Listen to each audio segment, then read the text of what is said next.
Hey, Schmidlifers, welcome to the Schmidlife podcast. And welcome, as today we are kicking off a new series that I am calling Reclaiming Midlife. Now, the concept was inspired by a meme that I saw on Facebook, and maybe you saw it too. If you haven't, go to the show notes. I will have it posted there. And it was a photo of the Golden Girls right next to the characters from the Sex and the City reboot and Just Like That. And the meme let us know that the characters of both shows are the same age. Seriously, just let that sink in a little bit. I'm not sure when you watch the Golden Girls, but for me, I'm pretty sure I know it was when it first came out. And then I watched them on reruns, maybe in the 90s. I don't know. I totally love that show. But I have to tell you, realizing that these beautiful women, and they were very beautiful and very, spirited, but they were portrayed wearing what they were wearing, living where they were living, and being the same age as I am, my mind was just blown. And I actually had a lot of disbelief. Surely that's not true. There was shock. There was horror. Actually really had to go and look it up and do some investigating because I thought, man, that's not true, is it? And honestly, there was at some point I realized, well, hell yeah, we've come a long way, right? Like women in their mid-50s, that's how society looked at them back when Golden Girls was first filmed. And it's become such an iconic TV show still today. And now you look at the characters in And Just Like That. And yeah, we've come a long way. But also I realized we have a long way to go. And I really believe that journey of reclaiming starts with us. It starts within us and it starts with ourselves. I mean reclaiming midlife both figuratively as well as literally. Why do we have such an aversion to the word midlife? I mean, honestly, that's why I named this podcast Midlife Schmidlife. It is based on what the word implied. I was turning 50 and freaked out and looked up, I was trying to find a different word for midlife. And I'm going to explain more about that experience in this episode, so I don't want to give it away. But I just really did not like that word. And I'll be honest with you, I still struggle with it today. But also, I want us to think about reclaiming midlife figuratively. How are you choosing to show up during this time? Are you embracing who you really are? Or are you living still in the past? And when was the last time you asked yourself, what's important to you now? Are you settling in a career that no longer suits you? Or have you been dreaming of having more in your life and yet you still feel guilty for doing so? It's time we claimed this time for ourselves. And hey, I'm always open to a new word to describe where we are right now. So if you have any suggestions, please let me know. As my guest and I talk about in today's episode, we want a Sex and the City word for midlife. Now, speaking of reclaiming, I have another podcast suggestion for you. The concept of a woman circling the drain conjures up negative imagery for some. But for the hosts of Circling the Drain podcast, they've heard this phrase used so many times in reference to perimenopause, menopause, and the plight of the aging woman that they've chosen to reclaim and repurpose the phrase in the spirit of humor. Co-hosts and longtime friends Ellie and Julia take a deep dive into the sometimes embarrassing, often hilarious, and always bewildering issues of hormonal changes that take place in midlife.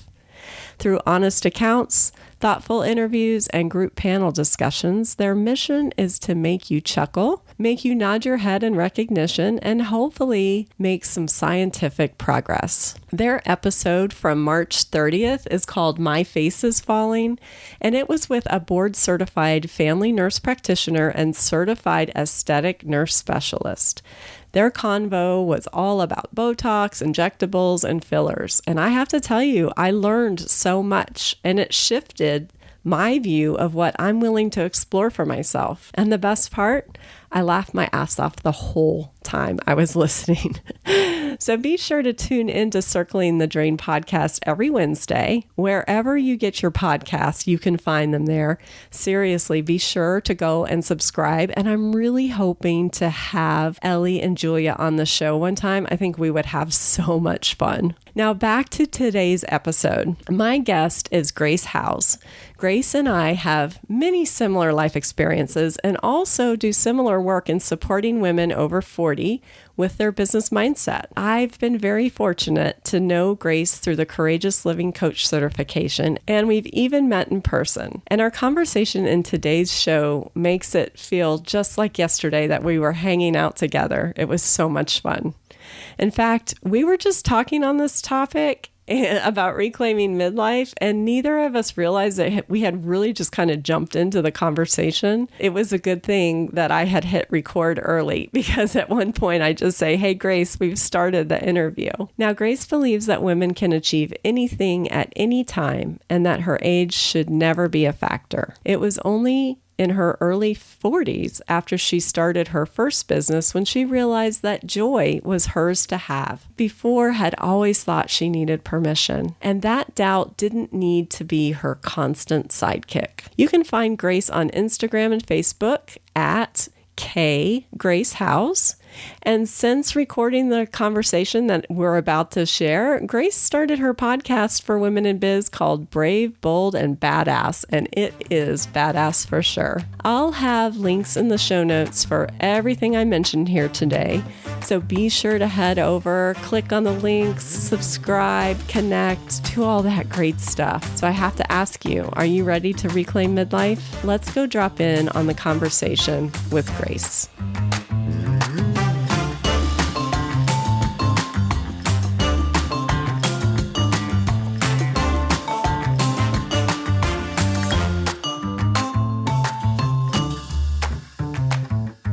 The main thing that started it was seeing that the Golden Girls are the same age as the Sex and the City reboot characters, right? And I had to double check this because I was like, surely that's not right? Like, surely that's not right. The very first episode of Golden Girls, Dorothy is 55. I'm 55. I do not own a moo-moo, and I do not live in a retirement community. Though it sounds lovely to be surrounded by your best friends, and like, that sounds amazing. No? Right now, I'm transitioning into supporting women over 40 as they transition into entrepreneurship. Right. So I've done that pivot. And I've been struggling to find a word to use to describe us other than midlife. Right. Midlife aptly describes it, right? It definitely says where you are or where we are. Right. But I think I want a Sex in the City word. Yeah. Yes. Yeah. I really want a Sex in the City word. I don't think it exists. So that means I'm going to have to make one up. And hopefully it catches on. Right. But the word midlife, I associate in my head when men have a midlife crisis and they go through that period. Right. I don't want midlife to be a word that people associate with, oh, here we go again. A crisis. Yeah. Yeah. Because you and I are in our 50s. There are things we do now that our mothers would never do. Right. Never even consider doing. Right. So the idea that just because we're in midlife, I really want people to understand or to get that the Sex in the City women, although, we don't have to be fashionable in all of Sarah Jessica Parker. I mean, the woman wears some really interesting stuff. But it looks fantastic. Yeah. Oh, yeah, it does. I wish I could pull it off. But I want people to think of us in that way. And not, I don't know, there's not a word for it. I want us to be looked at in a different way. We are still very capable. We're still very badass. We're brilliant with lots of wisdom. And there's so much to us that society, I don't think, has caught up yet. But this show is definitely there. The show showcases that. Mm-hmm. So I just want to say, Grace, we've started the interview. Okay, then. Because I don't want to start over, because that was amazing what you just said. I was like, well, hell, we've already started. Yeah, let's do that. But yeah, it is something that I've been thinking about for the last 2 years, because I'm feeling, I call myself a life coach for entrepreneurs. I mean, at the foundation of it, I'm helping you with your life and mindset, but also, because you're a woman in business, right? That's where I'm headed with you. But at the same time, in the last couple of years, I have been struggling or questioning, or I don't even think those two words are the correct ones, to find where I fit and who I want to serve. It's always been women. Ever since I was a little girl, since I was 15, 16, I knew two things. I would be in business and I would help women. How I knew that shy, don't say boo goose person who, I don't know how she knew that, but I've always known that. So I know those two things. And for the last 2 years, should I go there? It's like, I always liken the stuff we do, it's like putting on a coat. When you have an ill-fitting coat, it's like, you're bound up and you feel uncomfortable. So I'm trying to fit this coat to me. And I'm trying to basically, you remember that play, Joseph and the Amazing Technicolor Dreamcoat? Yeah. And that I've just aged us. Yeah. Yes. That's all right. So that beautiful. We're on a podcast called Midlife Schmidlfie. We've already aged ourselves. Right? Exactly right. But that's the coat. That coat, the thought of that beautiful coat, that costumey coat, is how I see the new Sex and the City show. Beautiful and flowing, and lots of layers and lots of color and lots of fun. And that's how I see the women I want to help. But do I do that? Right. Can I do that?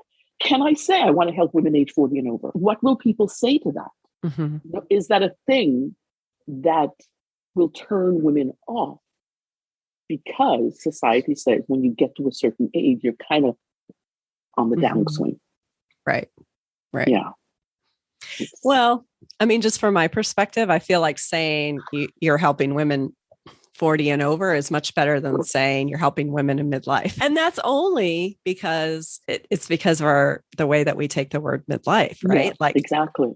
I remember when I started this podcast, it was 2016, and I was 49, getting ready to turn 50 and freaking out about that. I do have reasons for that, because my dad died. He never made 50. So there was just that milestone. Yeah. So it was like this line of, it just was this realization. And he actually got to cross that line. Yes. How lucky and privileged I was to be able to do that. Right.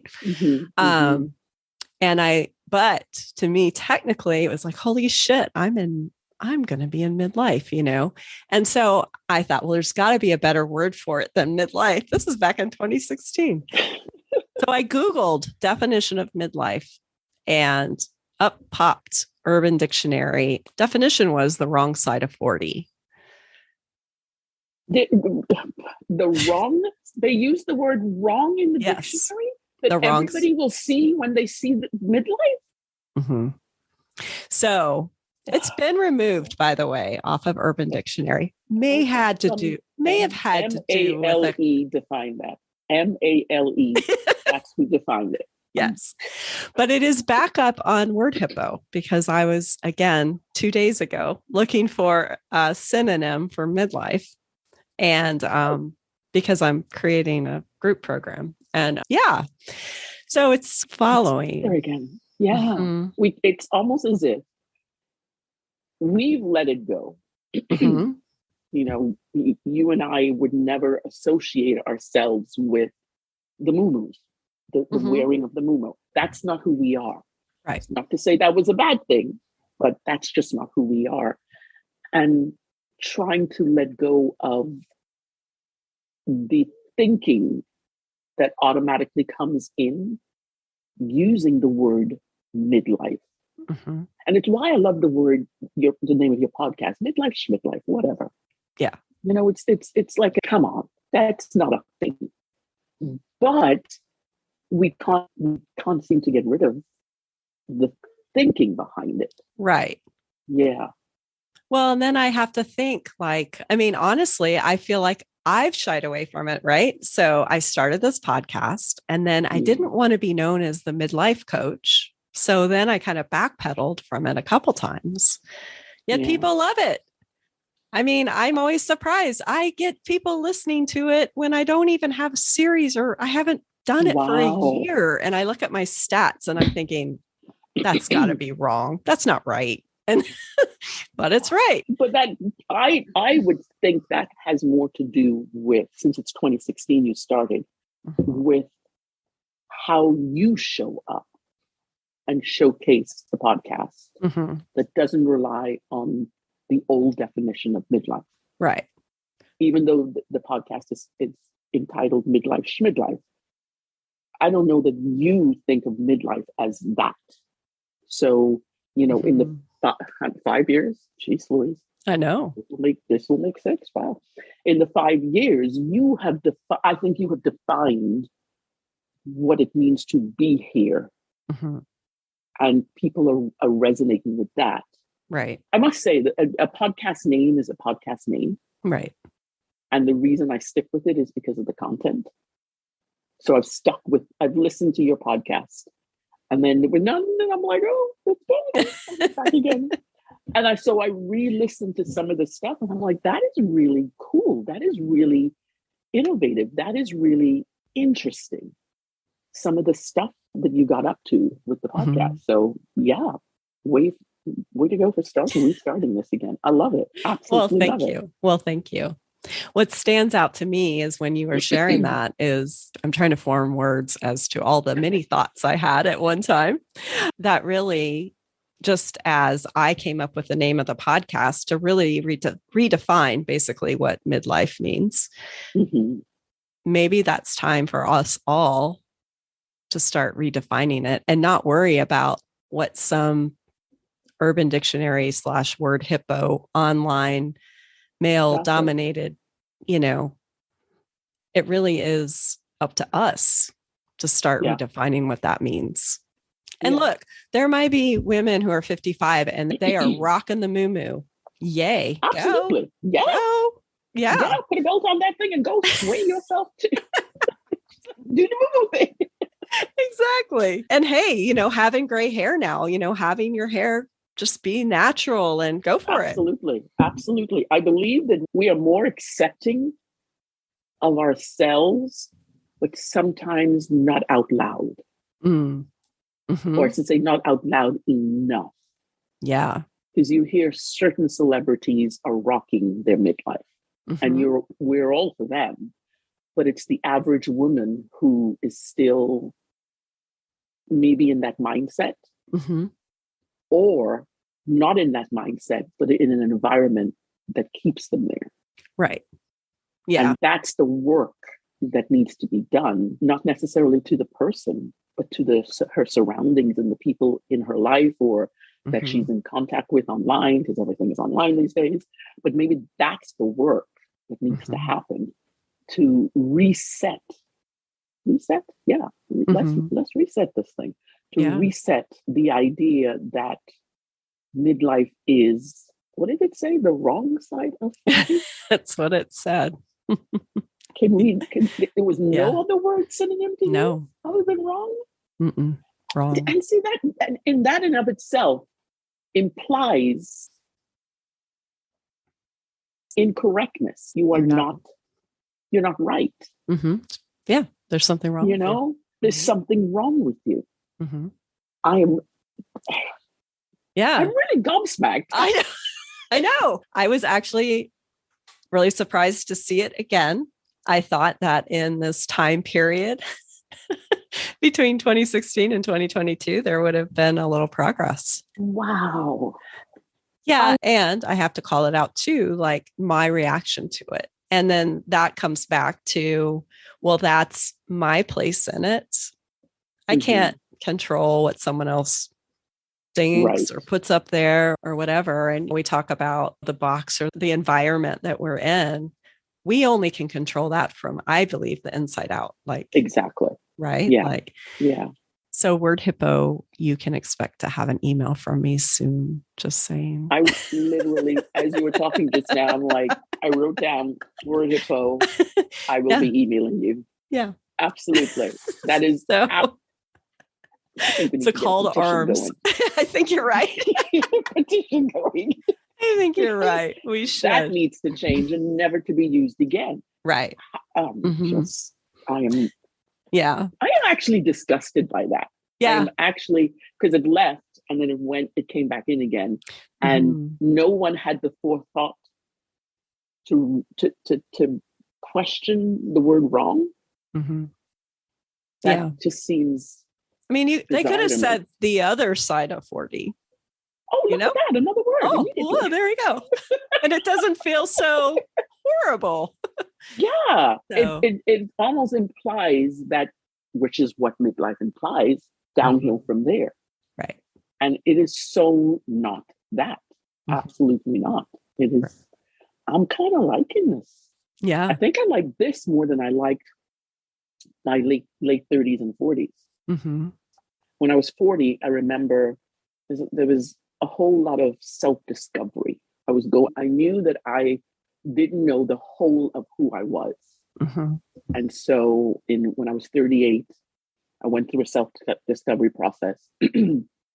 And that was precipitated by, which is something I share widely, my husband coming and saying, I'm leaving. Now, granted, I've got to let everybody know we've been married for 30 years now. So, okay. Yes. But when I was 38, he said, I'm leaving. And it's like, I was the stay-at-home mom. I was working in retail. So there wasn't a whole lot, substance there, I thought. And so that was my first self-discovery process where I went on a year-long journey to find out who I was. And who I was, it took a long time to actually accept who I found. But that was the beginning of this process of who I am today. Right. And I put up a post on Instagram today. It was interesting that a friend sent me a cup, and the cup said "badass and brilliant." And you know how there's a false loop that happens. Oh, I can't say that. I can't put that out there. No, what would people say about me? Right. And then I had to tell her to shut up because I got this. Yeah. Just sit down. I've got this. And so I took a picture and I posted it anyway. And that, to me, that little blip I had of, oh, I can't say that about me. No, that little blip is who I think the idea of midlife was. Right. You can't be present with who you are today. No, what are you thinking about? That's not what you do. You're in midlife. Yeah. When we call for you, come. But other than that, stay seated. Stay seated. Exactly. That's not who we are today. And I go back to the show and Just Like That, I think is the name of the Sex and the City show. Yeah. The fact that show is out means there's awareness on some level. But it's not broad enough yet. Right. I don't think. You know, but calling myself brilliant and badass. I say that about my clients all the time. And I say that about, so why the heck can I say that about me? Well, come on now. I think you're brilliant, but there is something there and, about claiming who we are, right? Yeah. And that can be very uncomfortable and so very important for us to, like what's coming to mind is like, what the hell were we waiting for? I mean, we spent a good majority of our lives, well, half of our lives, I don't know what, like looking for someone to say it was okay or someone Permission. to invite us. And then I think you just hopefully reach a point in your life and you're like, what the hell with that? Like, I don't need your permission. I don't need your invitation. I'll make it myself. That's not happening. And if I continue to wait for it, I'll be sitting on the sidelines. I don't have time for that. Yes. And I think that is really a gift because there is, I don't know if you feel this way, but there is this, I don't have time for this nonsense. Like, I don't have time to be wasting time, and not in a bad way. I don't feel like it's a negative thing. It's almost like a good kind of a good fire under your ass. It's just like, Well, it's knowing it. To me these days, it's knowing. I had a business coach and she said, when you have a consult with a client, you're either a hell yes or a no. And right now it is a case of, what am I choosing to say yes to? And when I choose to say yes, it's because I know internally not only my boundaries, but what sits well with my values. So I'm intentionally choosing to say yes to. And what am I heck knowing? Absolutely not on. Right.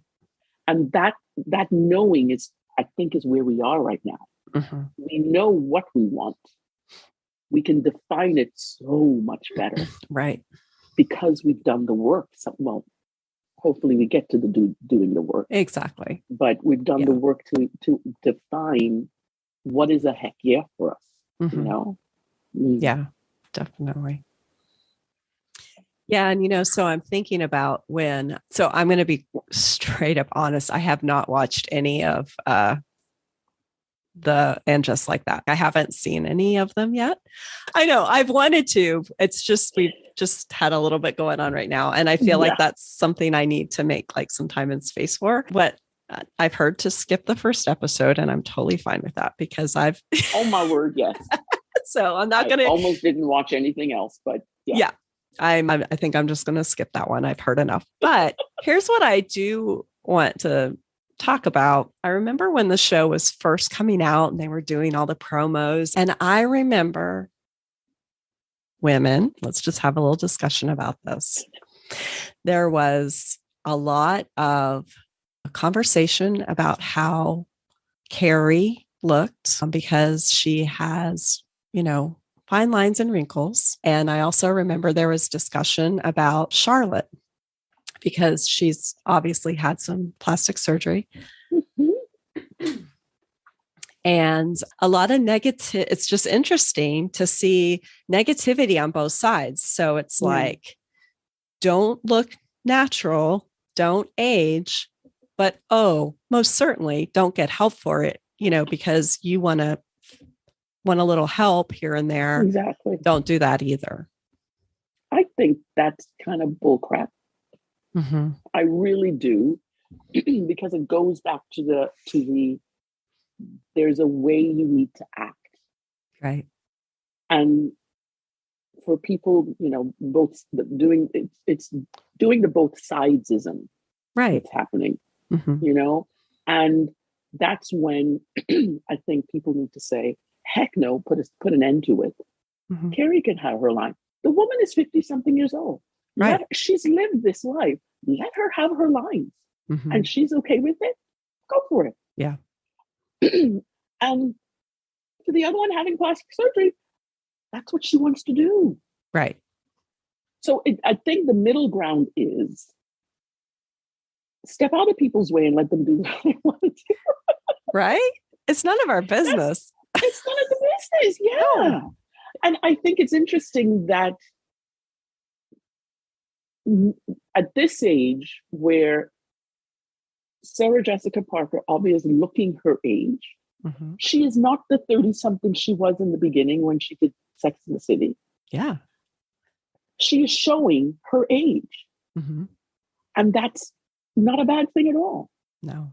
And to knock her, I want to just scream at that.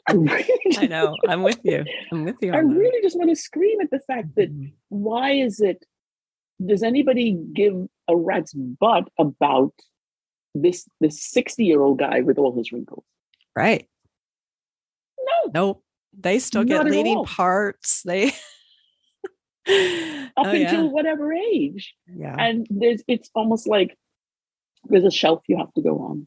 Mm-hmm. I'm sorry. You put me on that shelf, I'm jumping off. Yeah. But you're not going to be able to put me on that shelf anyway, because Right. I'm going to escape you and I'm going to do what I want. Exactly. Know? And that's what both of these women are doing. They're doing what they want. And yeah, whoever has a problem with that, okay, that's yours. It's one of the things I say to my kids all the time, and they're really tired of me saying it. But when they bring up something that I can't control because that's your feeling, I will say, that's your business. That's your business. Yes. That's not mine. But when you bring up something that I can do something about because that's on me, yeah, okay, let's have a talk. But other than that, okay, that's your business. You don't like her lines, don't look at the show. I'm not going to sit here and act like I have never judged somebody's looks. I mean, yes, I've done it, not proud of it, but it's also something that I catch myself doing and realizing, all right, this is an internal, what am I trying to say? This is something I've bias. Yes. And it's something I've learned. Mm-hmm. And if I really sat and checked it, it's not a truth, but it's something that I've been led to believe. Exactly. It's something that you have been given and told that this is a truth. Right. And there's things we accept in society because we have to be a society of people who get along and do stuff. But at the same time, there are certain things that we have to realize are just not true and don't make it more true by just receiving it. And the check, that internal bias we have. I mean, I'm judged. Of course I'm judged. We are human beings. So that's part of our human condition. But in recognizing that the judgment is coming from within about ourselves, and it's not really coming from a place of objectivity. Right. It's really, and eventually it leads back to something we're not accepting in ourselves. Isn't that how it starts? Yeah, exactly. Yeah. So I don't regret the judgment, but I now know better. Right. Not to do the judging. Right. That's. And it's a time, when you catch it, it's okay. What is this saying about me? Like, exactly. It's not judging because an actress, and I can't remember her real name, but judging the character Charlotte because the actress decided to have plastic surgery. What is that saying about, whoever's making the judgment? Exactly. And the thing is, I don't, at the same time as the person is making the judgment, I don't fault them for making the judgment. Right. Because everybody has their own opinions. Their opinion happens to be wrong. That's my opinion of their opinion. Right. Right. But I'm not gonna, in learning about my own history of judgment, I can't judge that person for having that opinion. I can be really upset at them. There's emotions that I can go through in hearing that opinion. And I think that for me, that goes back to knowing myself so much better and knowing the things that I will tolerate and knowing the things that I have no control over, as you said before. I don't have control over that person's opinion. Right. And they're going to voice it regardless or not. Yeah. Yeah. Because they think that they have that right. But okay, that's yours. Hold on to that package, please, because I'm not accepting that package. Right. Oh, that's a good way of putting it too. I think it's important to remember that when you have that package, when you have that judgment of others, how that's really keeping you small, because that means that you're not willing to step out because you have a fear of being judged. Exactly. Which is interesting, the fear of being judged. It's a new realization for me. And taking that down to its nuanced level, the fear of judgment is not from others. The fear of judgment is on myself. So that was an interesting, what is that about? Right. Let's unpack that part of it and figure out, okay, what is that judgment all about? It isn't me judging others. it really was putting the mirror up. I didn't realize I put the mirror up. Yeah. So, there's knowing. I just think our age is just the most fantastic age. Because there's knowing that we get, there's wisdom I believe we have in knowing that, okay, I'm judging this person. Okay, what is that about? Right. What's it really all about? And I don't think it's compassion, but realizing that the person who's making that judgment on Charlotte, the actress, I don't have to judge them either. There's a whole lot of stuff in there. Oh yeah. Yeah, there is a lot of stuff. Like, I feel like we could just dive into that subject right there. And we're talking about age, and we're talking about this age where we are.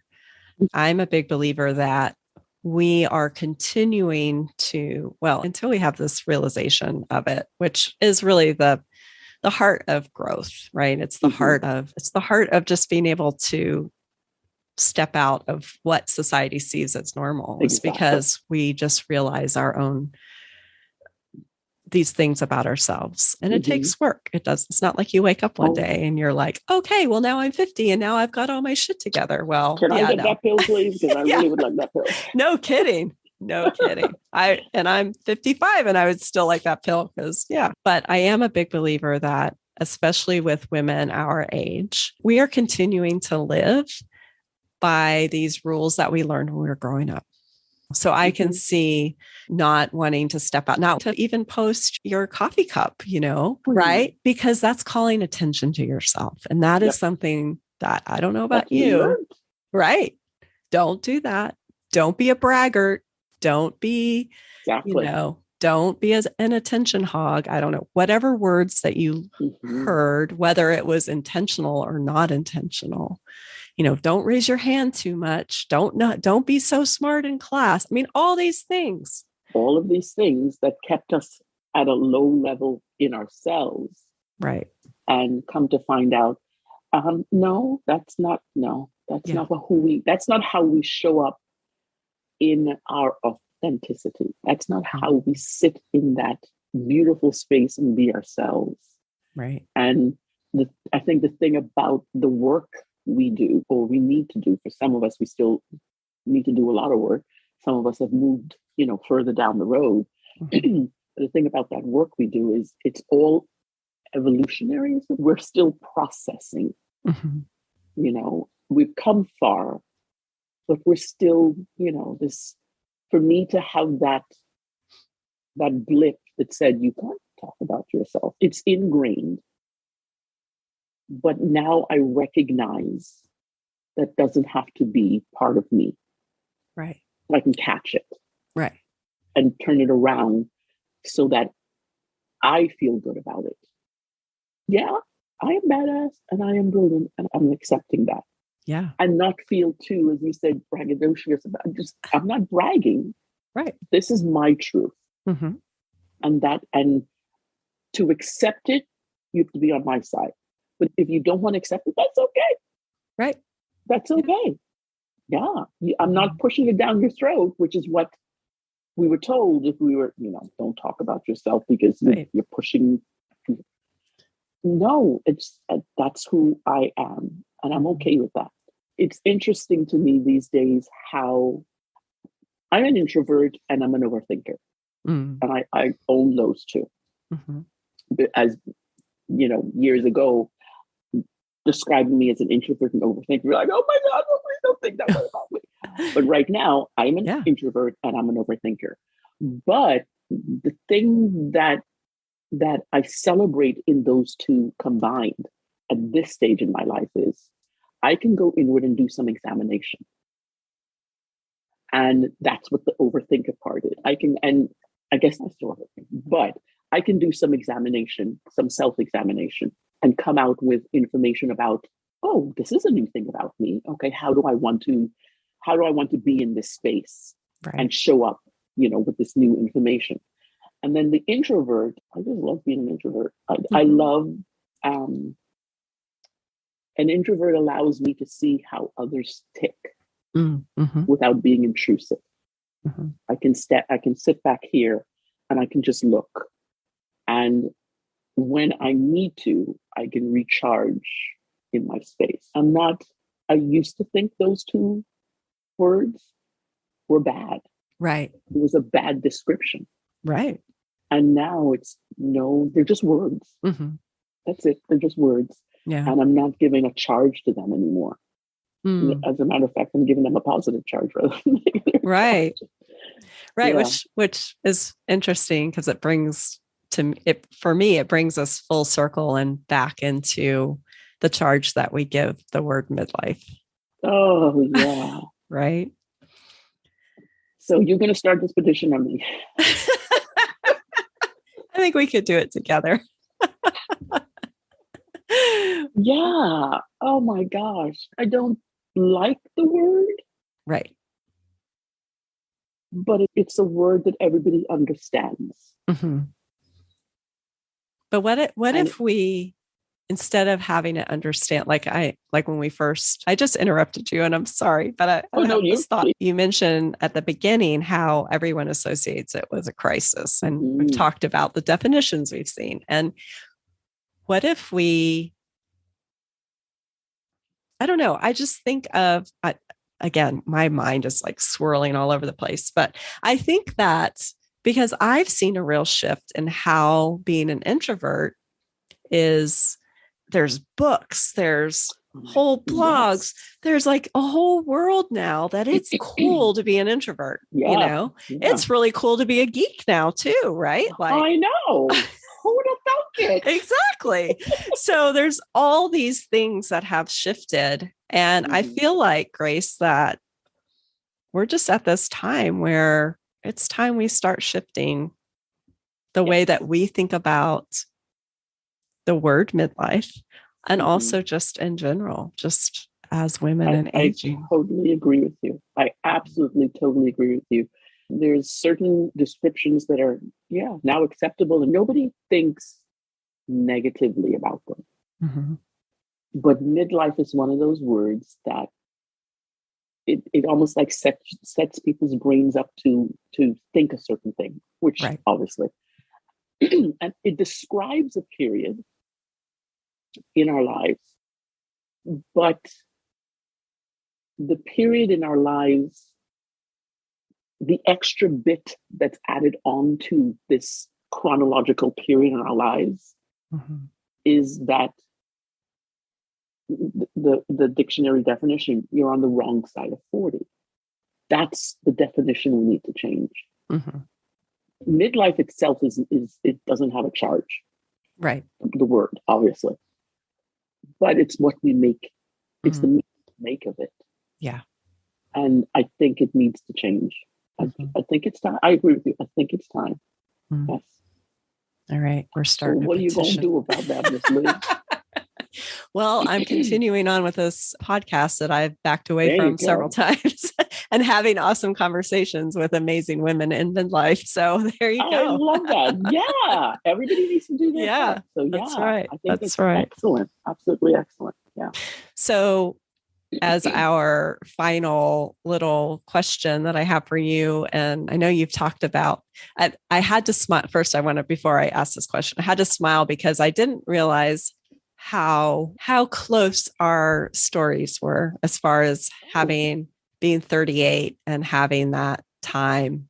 Mine ended a little differently than yours, but that's how that goes. But just really having that time of an awakening. It was, who am I in all of this, through all of this? Wow. There is a time I feel that self-discovery, it hits us all at different times, and the feeling the need to do that. And what advice would you give for a woman that, say they're listening to us and they're thinking, I want more of that. I want to know myself better. And I want to explore that, who I am. What would you say to them? First of all, it is absolutely possible to know yourself. And the thing about knowing yourself better is not necessarily you accept everything, but knowing yourself better. And it starts with your own self-awareness. it really just starts with your own self-awareness. What are the things, finding out what are the things that matter to you? What matters to you? What do you want to say a heck yeah to? Mm. And what are you willing to forego and say the no and let it go? Mm. So it's that inner work that kind of peels back the layers of who you are today. It's choosing to do that work. Because to me, that's where the juicy bits are. Mm-hmm. That's where the coolness is. That's where the brightest light shines. So yeah, going internal, I think, would be the thing. And to do that, you need to become more self-aware. Yeah. Who are you in all of it? It's a lot of work because you have to be on top of it all the time. Right. And if you're willing to be on top of it to find out who you are, then you're good to go. You're on that journey. But if that's too much for you, then be okay with where you are. Mm-hmm. Just be okay with where you are. Accept where you are. Mm-hmm. But know that the work needs to happen anyway. Mm. Yeah. That's great. That's great. Yeah. I love that. This was awesome. Thank you so much for being here and being a guest. And it was awesome. It was awesome to reconnect with you. And I know it's been too long. It has been way too long. Reconnect on this, not podcasting. Reconnect more often. Just talk, because when you move into Florida, when we move into Florida, we don't have to talk about. We have lots to talk about. So we need to set up like coffee or tea chat, depending on the mood. Dependent upon the mood, you might see me with a glass of wine too. Well, I should say it has to be white wine now because red and my body don't go together. It happens. Damn, turning 50 shit. Seriously, really? Like you got to take that away too. I love a deep red wine. I cannot have it anymore. But anyway, that's okay. But yes, we do need to come in and have a chat. Let's do that more often. Absolutely. Thank you so much for inviting me. Oh, I love when you reached out and heck yeah. Yay. Heck yeah, I'm going to be doing this. Awesome. So yeah, this has been fantastic. Thank you so much, Liz.